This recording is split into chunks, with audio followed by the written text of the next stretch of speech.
Bom dia, meninos, bom dia, meninas, príncipes, princesas, como estão?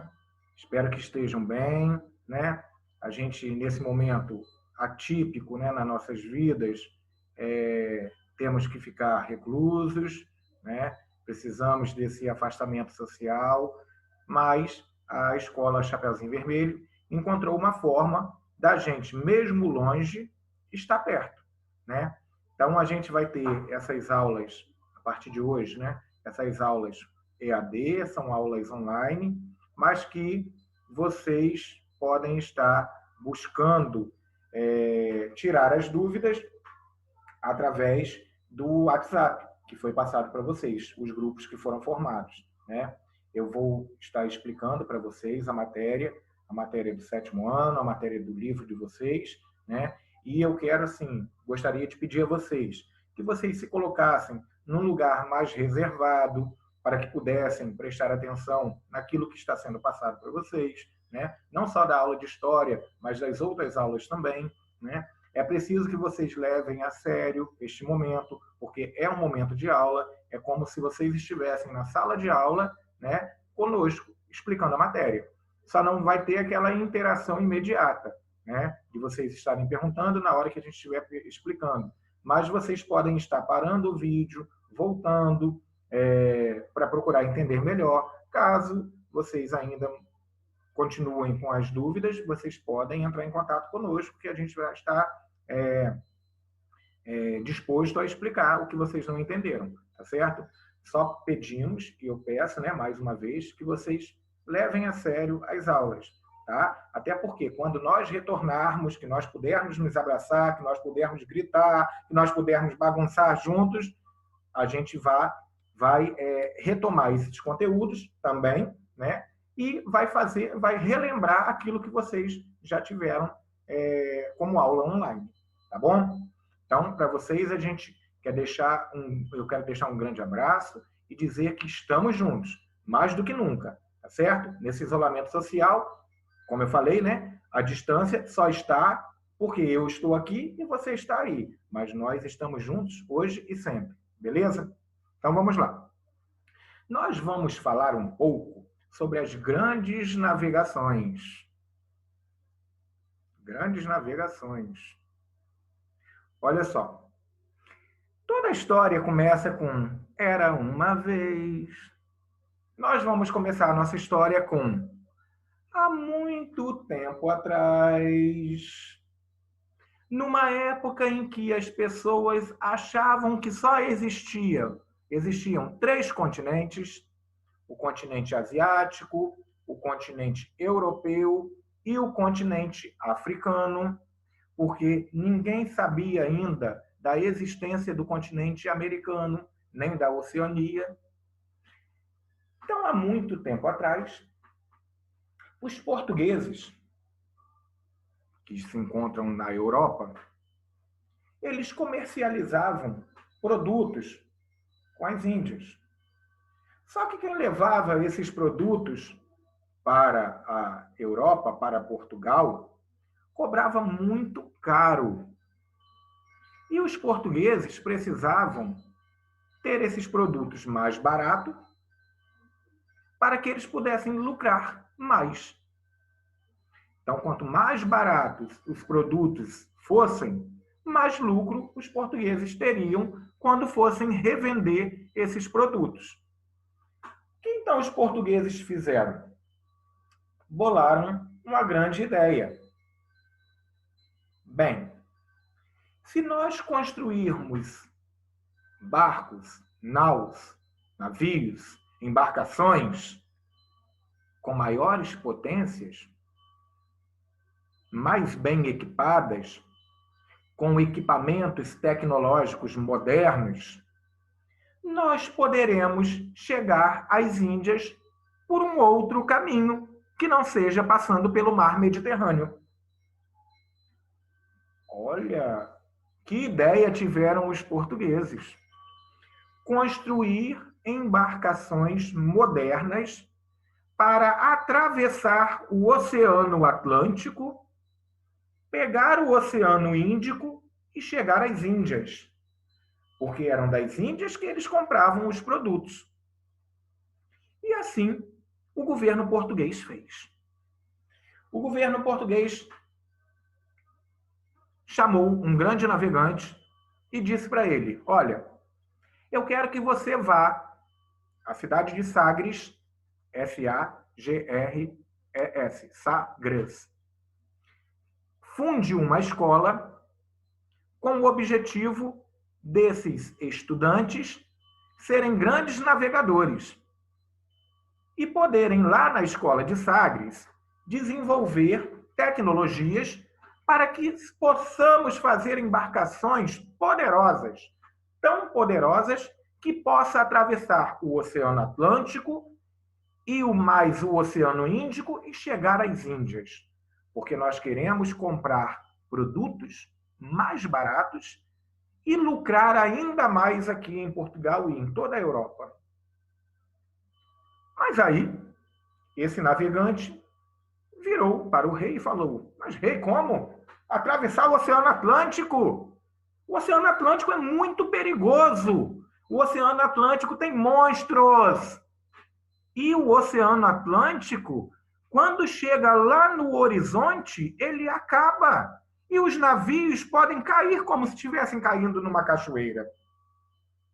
Mas o rei disse: não, isso não é verdade. O Oceano Atlântico não tem monstros. Vamos fazer grandes embarcações que vai dar para a gente atravessar o Oceano Atlântico. Sabe por quê, grande navegante? Dizem que no Oceano Atlântico tem monstros? É porque os navios não são feitos com tanta tecnologia.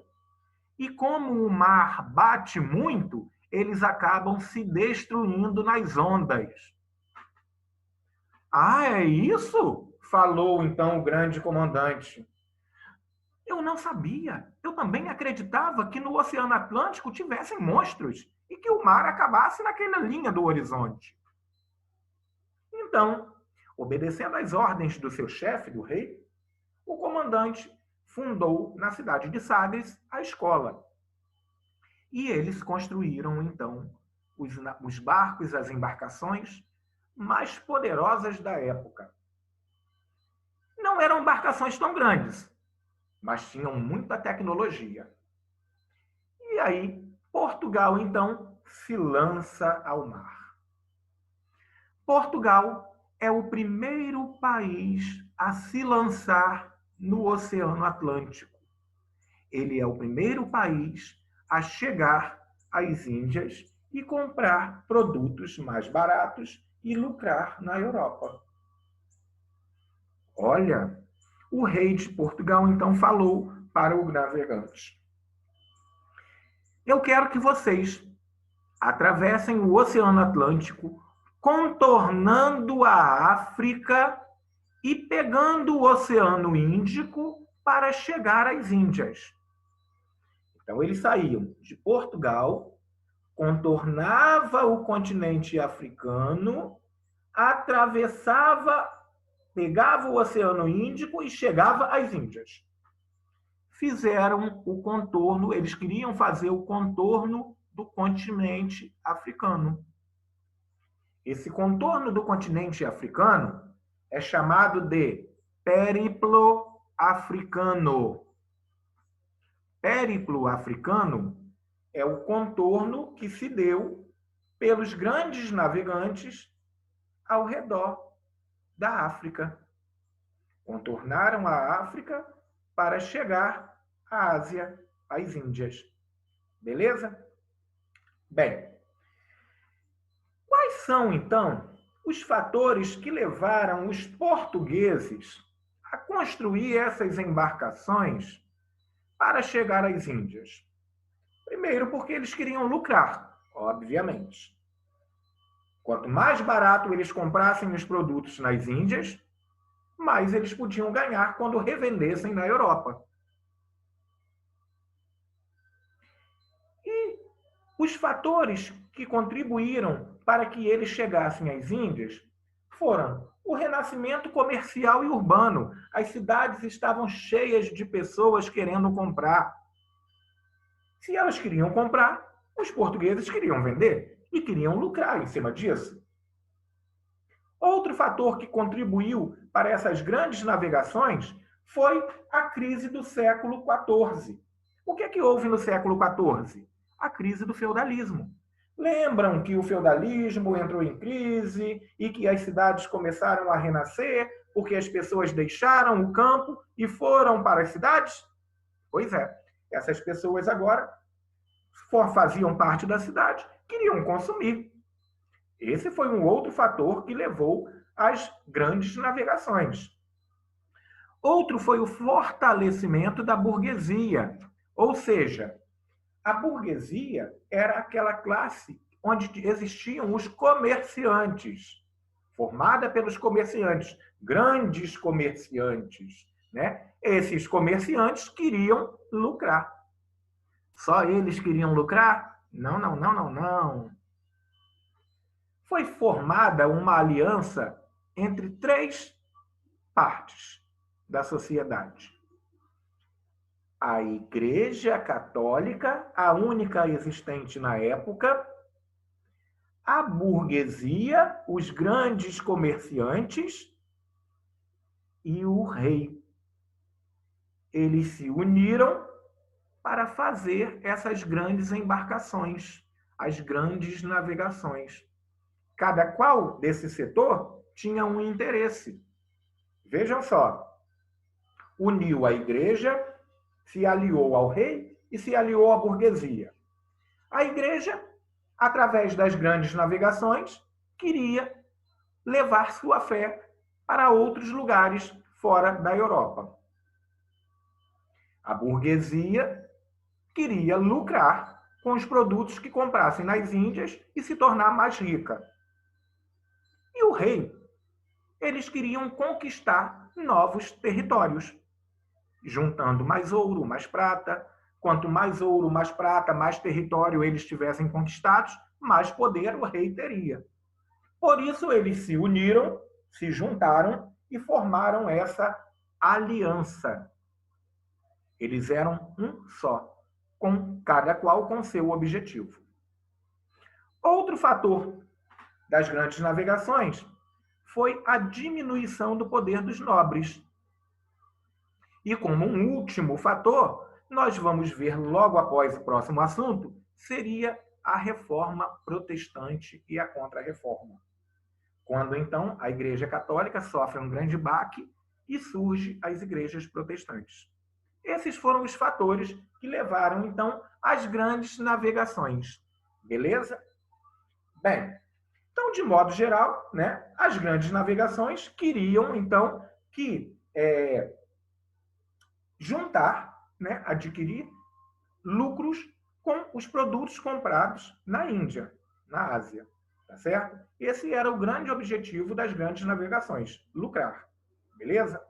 Bem, continuando, nós falamos que foi formada a aliança entre burguesia, rei e igreja, cada qual com o seu objetivo.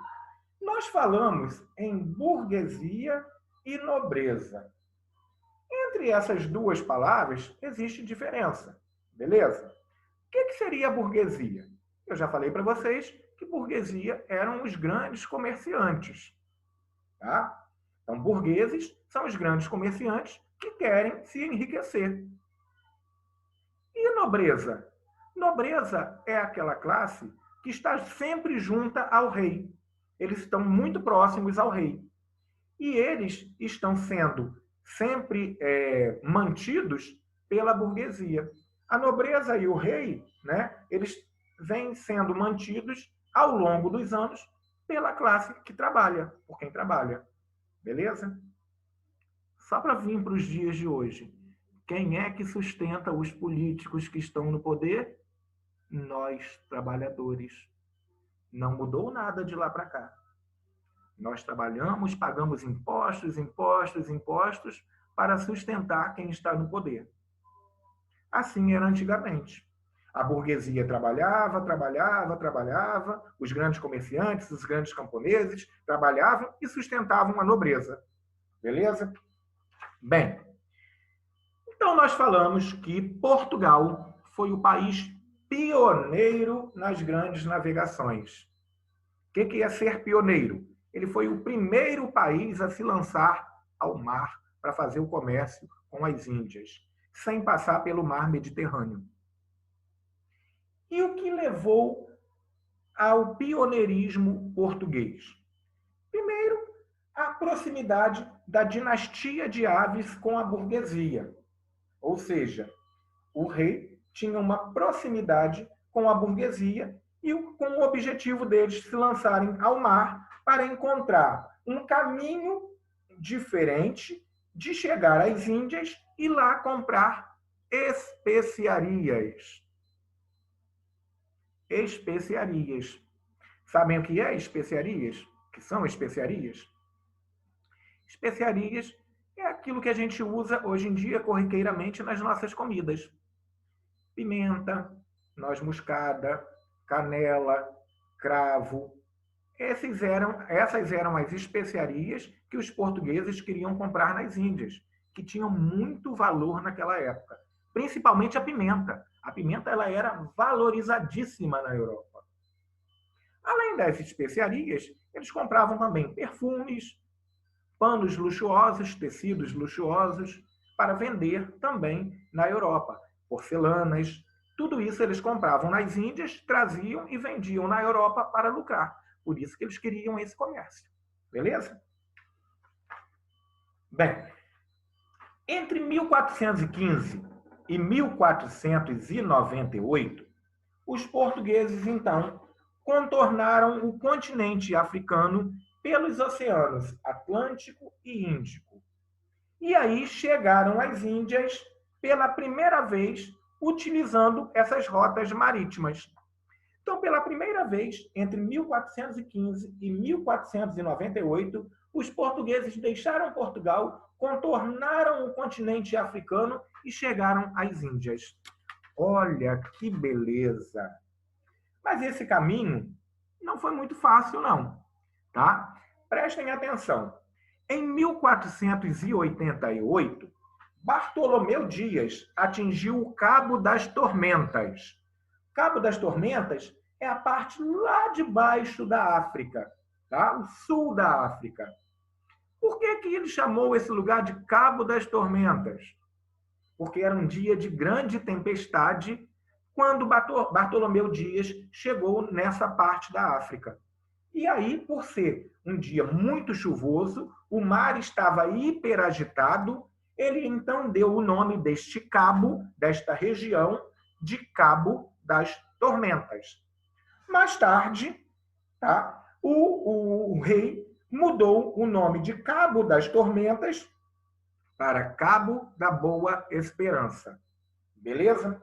Bem, em 1498, 10 anos depois, Vasco da Gama chega às Índias. Portugal vai obter lucros imensos com as mercadorias. Então, Vasco da Gama conseguiu chegar às Índias. Ai, que beleza! Podia ser Flamengo, né? Mas foi Vasco da Gama. Beleza? Bem, e aí, em 1500, Pedro Álvares Cabral, um comandante português, teve que fazer uma outra viagem para as Índias. Então, o rei chama, Cabral, venha cá, você vai precisar ir às Índias para fazer compras, trazer especiarias para Portugal. Sim, rei, eu irei fazer essas compras, irei sim, pode deixar. Então, Cabral junta 3 navios, 3 embarcações e parte rumo às Índias. Parte rumo às Índias. Só que, durante a viagem, como o mar estava agitado, Pedro Álvares Cabral, que era o comandante de uma das naus, de uma das embarcações, ele diz para a sua tripulação: precisamos abrir e fazer o caminho mais aberto para que nós não possamos naufragar. E fazendo este caminho mais aberto no Oceano Atlântico, ele, por um acaso, chega às Américas. Exatamente no lugar onde se chama Brasil. Alguns historiadores dizem que, na verdade, ele já sabia há muito tempo que essas terras existiam e que ele, de propósito, chegou aqui. Mas, como nós não sabemos a grande verdade, nós narramos essa história. Então, Pedro Álvares Cabral, em 1500, chega às terras denominadas Brasil, que mais tarde vão ser chamadas de Brasil. Pedro Álvares Cabral descobriu o Brasil. Encontrou aqui, obviamente, os índios, né? E na história do Brasil, nós vamos contar logo nos capítulos posteriores, a gente vai discutir como se deu esse processo da história do Brasil, beleza? Nós estamos ainda nas grandes navegações. Então, em 1500, Pedro Álvares Cabral chega a essas terras maravilhosas chamadas Brasil. Só que, antes dele, em 1492, um cara chamado Cristóvão Colombo, tentando encontrar um caminho alternativo para as Índias, já tinha chegado aqui na América. Só que ele chegou na América Central, ali próximo às Bahamas, né? Esse cara, o Cristóvão Colombo, a sua embarcação foi financiada pelo governo espanhol. E aí, quando ele chega na América, ele achou que tinha chegado às Índias. E ele viu aquele povo nu, sem roupa. Oh, meu Deus, o que é isso? Que índios são esses? E aí ele falou, índios? Opa, peraí. Eu vou dar o nome desse povo de índios. Então, Cristóvão Colombo chamou os habitantes de índios. Por isso que eles são chamados de índios, tá certo? Os índios são chamados de índios por conta de Cristóvão Colombo ter pensado que chegara nas Índias, tá? Só que ele não chegou nas Índias, ele havia chegado na América. Só que Cristóvão Colombo, coitado, morreu acreditando ter chegado nas Índias. Bem, essa viagem de Cristóvão Colombo e a sua descoberta só foi confirmada mais tarde por um cara chamado Américo Vespúcio. Américo Vespúcio foi um cara que fez uma outra viagem, uma outra expedição, né? E aí ele chegou ao continente americano. E o continente americano recebeu esse nome de América em detrimento do nome do seu descobridor, Américo Vespúcio. Entenderam? Américo, América. Ué, e Cristóvão Colombo? Cristóvão Colombo, ele achou que tinha chegado às Índias. Então, entende-se que ele não descobriu a América. Quem levou o nome de descobridor da América foi Américo Vespúcio. Tá? E a partir daí, então, a Portugal e a Espanha começaram a disputar as terras descobertas. Então, Portugal e Espanha acharam de fazer um tratado chamado Tratado de Tordesilhas. Em 1494, eles fizeram o Tratado de Tordesilhas a fim de dividir as terras desse novo continente, o continente americano. O Tratado de Tordesilhas foi uma linha imaginária, não existiu, mas era uma linha que dividia o continente americano, leste e oeste. Então, essa linha passava a 370 léguas do arquipélago de Cabo Verde. As terras a oeste desta linha iriam pertencer a Portugal. Esperto, ficou com a maior parte das terras. e a leste pertenceriam à Espanha. E aí, por que que a igreja ganhava com isso? A igreja disse o seguinte: bem, em cima do Tratado de Tordesilhas, eu vou ganhar o cristianismo, eu vou fazer com que aquele povo se torne cristão. E foi a partir daí, então, que a Igreja Católica começou a tentar catequizar os moradores da América, que eram os índios. E é um assunto que nós vamos ver na próxima aula. Beleza? Então, nessa aula de hoje, nós falamos sobre as grandes navegações, tá certo? No livro de vocês, as grandes navegações inicia-se na página 18, não é isso? Minto, página 10, desculpa, página 10, tá? Vai da página 10 até a página 27, tá? Da página 10 à página 27, eu quero que vocês façam os exercícios que estão no livro, tá bom? Respondam sempre no caderno, coloquem a página do livro, exercício 1, né, exercício tal, tá? E, ó, Zoom, por exemplo, página 11. Zoom, exercício 1, 2, 3. Aí vocês respondam a essas questões que estão aí. Tem outro exercício na página 12. Zoom também. Vejam o que o exercício está pedindo e respondam. Na página 13, tem o exercício Documentos em Foco. Sempre coloque o título, Documentos em Foco, exercício 1, sempre no caderno, tá certo? Porque depois a gente vai ficar mais fácil para a gente poder verificar a feitura desses exercícios, tá? Porque como eu falei para vocês, é para vocês levarem a sério. Essas aulas, elas já estão contando como aulas com conteúdo para vocês, beleza? Quando a gente voltar, se Deus quiser em breve, né, a gente vai fazer uma revisão de tudo que a gente falou, né? E ver a forma que nós vamos avaliar.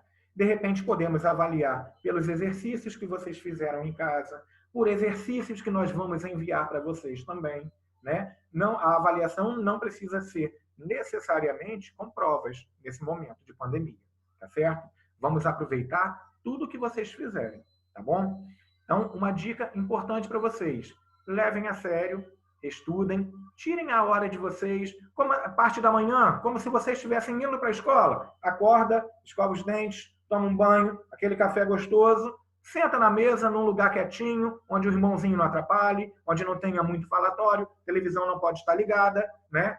Foque na atividade de vocês, como se vocês estivessem na escola. E no final, vai dar tudo certo, tá bom?